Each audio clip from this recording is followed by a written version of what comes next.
अब इनको सारा सबको हमने इकट्ठा करके इसलिए लिया है क्योंकि हमने आयोनिक स्ट्रेंथ और एक्टिविटी कोफिशिएंट और आयोनिक स्ट्रेंथ का आपस में देखना है रिलेशन।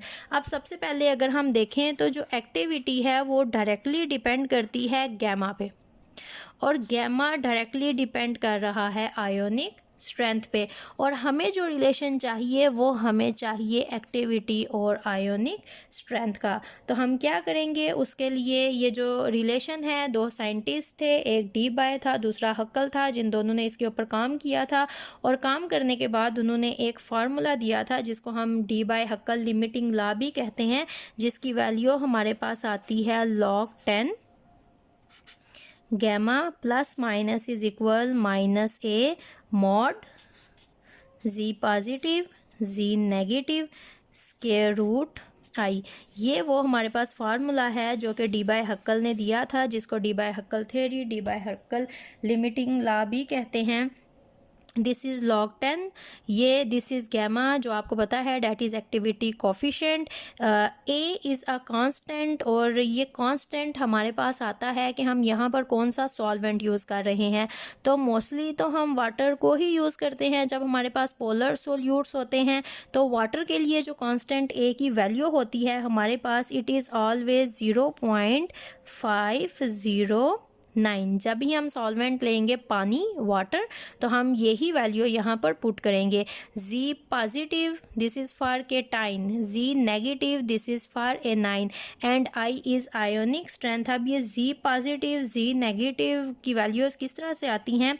फॉर एग्जांपल अगर मैंने NaCl लिया है तो G positive will equal 1, you can say positive 1 or 1, z negative will equal -1।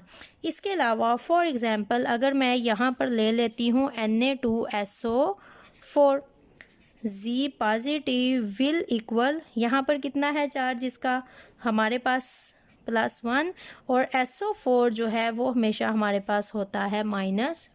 तो यहाँ पर इसकी वैल्यू हमारे पास आ जाती है इस तरह से, जी पॉजिटिव और जी नेगेटिव की वैल्यू आ जाती हैं। ए की वैल्यू पुट कर सकते हैं। जब ए की वैल्यू हम 0.509 पुट करेंगे और हमें पता होगा कि सॉल्वेंट कौन सा है, सोल्यूट कौन सा है, इनकी वैल्यूज़ पुट करेंगे। लॉग की वैल्यू तो हमने कैलकुलेट करनी है एंड में। तो आप देख सकते हो ये जो गैमा है ये डायरेक्टली डिपेंड कर रहा होता है आयोनिक स्ट्रेंथ पे। अब ये जो बीच में हमारे पास आ जाता है सारे का सारा फैक्टर, तो ये सारे का सारा फैक्टर तो हमारे पास आ गया यहाँ पर कांस्टेंट।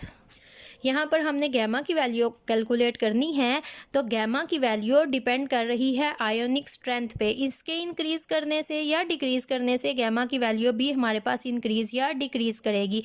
मतलब ये दोनों हमारे पास आ जाते हैं वेरिएबल्स, लेकिन गैमा डिपेंड कर रहा है आई पे। तो जो आई हमारे पास आ जाता है, आई हमारे पास आ जाता है independent variable.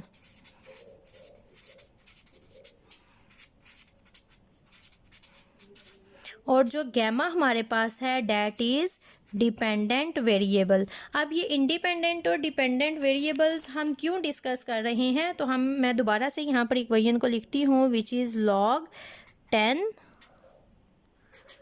Gamma plus minus it is equal to -a mod ji positive ji negative square I. अब अगर आप इस इक्वेशन को देखो तो आपने स्ट्रेट लाइन इक्वेशन के बारे में पढ़ा होगा, जो कि हमेशा हमारे पास आती है y इज़ इक्वल mx। अब यहाँ पर अगर मैं पहले इस इक्वेशन को डिस्कस करूँ तो फिर ये इक्वेशन समझना आपके लिए ज़्यादा आसान हो जाएगी। अब ये जो x और y होते हैं हमारे पास, ये दोनों होते हैं हमारे वेरिएबल्स, और आपको अगर पता हो तो हमेशा ग्राफ जो ड्रा किया जाता है वो दो वेरिएबल्स के दरमियान में ड्रा किया जाता है। अब वेरिएबल हमारे पास होते हैं दो तरह के, एक होता है इंडिपेंडेंट वेरिएबल और दूसरा होता है डिपेंडेंट वेरिएबल। अब ये एक इंडिपेंडेंट वेरिएबल है क्योंकि इसके इंक्रीज या डिक्रीज होने से इसकी वैल्यू ने इंक्रीज या डिक्रीज करना है, तो ये इस पे डिपेंड कर रहा है गैमा आई पे, तो गैमा हमारे पास आ जाता है डिपेंडेंट वेरिएबल। और ये जो m होता है इसको हम कहते हैं स्लोप, ये हमारे पास होता है कांस्टेंट। तो यहाँ पर ये जो सारी वैल्यू आ रही है हमारे पास, ये स्लोप है, ये हमारी कांस्टेंट वैल्यू है, क्योंकि वाटर के लिए ए फिक्स है और जौन सा हम सोल्यूट लेंगे उसके केटाइन और एनाइन की वैल्यू भी हमारे पास फिक्स होगी। तो पीछे हमारे पास दो वेरिएबल बचते हैं जिनके दरमियान में हम अपना ग्राफ हमेशा ड्रा करते हैं। और हमारे पास किस तरह से वैल्यू फिक्स आती है, हम कुछ सोल्यूट लेते हैं तो उसको यहाँ पर उसके लिए इस इक्वेशन में वैल्यू पुट करते हैं ताकि आपको आइडिया हो कि ये किस तरह से हमारे पास फिक्स आती है। तो हमारा फेवरेट NaCl जिसके साथ हम काम करते हैं, तो अगर इसके लिए मैं ये इक्वेशन अपनी आसानी के लिए जो काम किया जाता है, ये जो स्लोप है हमारे पास यहाँ पर माइनस में आ रही है, इस माइनस साइन को ख़त्म करने के लिए इक्वेशन को थोड़ा सा मॉडिफाई किया जाता है।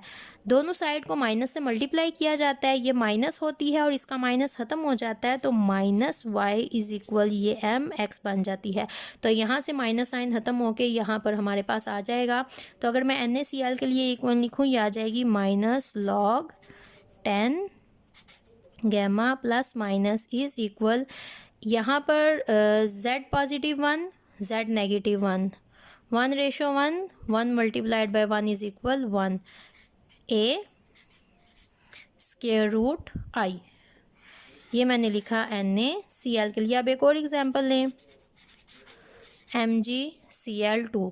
तो MgCl2 के लिए अगर मैं, दिस इज़ 2:1, इसके ऊपर +2 चार्ज है और इसके ऊपर -1 चार्ज है, तो ये इज़ इक्वल हो जाएगा 2 के माइनस log 10 प्लस -2 आई।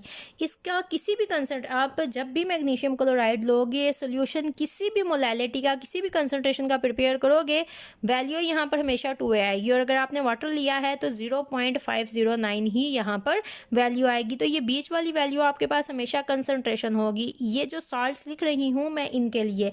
अगर एक और एग्जाम्पल ले लें हम, AlCl3, 3:1 is equal 3 minus log plus minus 3a√i, ये हमारे पास आ जाएगा। मतलब ये तो हमारे पास वैल्यू यहाँ पर कांस्टेंट हो गई, फिक्स हो गई। तो हम क्या करेंगे, जो स्ट्रेट लाइन इक्वेशन है इसके लिए अगर हम ग्राफ प्लाट करते हैं, तो ग्राफ आपको पता है आपके पास नेगेटिव और पॉजिटिव क्वाड्रेंट्स होते हैं। तो हमारे पास दिस इज़ लॉग, सिंपली लिख लेते हैं, log 10 अगर हम 1 की इक्वल करें तो ये माइनस हमारे पास आ जाता है गैमा प्लस माइनस। अब हमारे पास ये आ जाता है पॉजिटिव क्वाड्रेंट, ये हमारे पास आ जाता है नेगेटिव क्वाड्रेंट।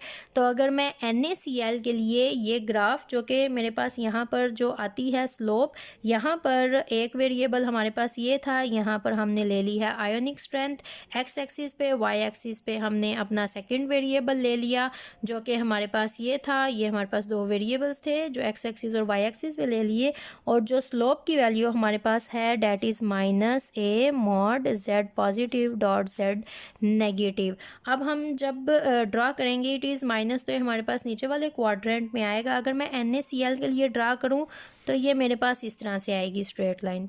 और अगर मैं MgCl2 के लिए, यहाँ पर अगर आप लिखते जाएं, ये NaCl के लिए है, अगर मैं MgCl2 के लिए ड्रा करूँ तो ये यहाँ से मेरे पास इस तरह से नीचे चली जाएगी। अगर मैं AlCl3 के लिए ड्रा करती हूँ तो ये इसी तरह से मूव करके यहाँ पर मेरे पास और ज़्यादा नीचे आ जाएगी। ये स्ट्रेट लाइंस आ जाती हैं, ये सारी आइडियल सिचुएशन आती हैं। ये हमारे पास डी बाय हक्कल फार्मूला है जो कि इस तरह से स्ट्रेट लाइंस देता है। हमारे पास सोल्यूशन इसको फॉलो करते हैं सिर्फ तब तक जब तक कि हमने यहाँ पर बनाए हुए हैं डाइल्यूट सोल्यूशन। जब हम यहाँ पर सोल्यूशन डाइल्यूट नहीं बनाते और कंसनट्रेटेड सोल्यूशन बनाते हैं तो फिर हमारे पास क्या होता है, ये जो स्ट्रेट लाइन यहाँ पर आ रही है ये इस तरह से स्ट्रेट नहीं होती। ये स्टार्ट में तो स्ट्रेट होती है लेकिन उसके बाद क्या होता है, थोड़ा सा आगे जाके ये इस तरह से कर्व देती है और ये फिर अप साइड डायरेक्शन में मूव करना शुरू हो जाती है। MgCl के लिए भी स्टार्ट में ये इसी तरह से आती है, उसके बाद डाउनवर्ड मूव करके ये अपवर्ड मूव होना। जितने भी हम लेते हैं सोल्यूशन, अगर हम कंसंट्रेशन इंक्रीज करते हैं तो हमारे पास क्या होता है, स्टार्ट में तो वो ओबे करते हैं डी बाय हक्कल रूल को, इस फार्मूला को, लेकिन उसके बाद हमारे पास क्या होता है, जैसे ही कंसंट्रेशन इंक्रीज करना शुरू कर देते हैं हम, साथ ही हमारे पास क्या होता है, हमारे पास यहाँ पर पर स्ट्रेट लाइन में डेविएशन आना शुरू हो जाती है, मतलब Debye Huckel theory is only applicable for dilute solution. तो कंसनट्रेटेड सोल्यूशन के लिए जो डी बाय हक्कल फार्मूला है इसको थोड़ा सा मॉडिफाई किया गया और फार्मूला आया this is log 10 is equal minus A mod for cation for A9 mod square root I plus C for concentration and I for ionic strength, जिसको हम नेक्स्ट लेक्चर में डिस्कस करेंगे।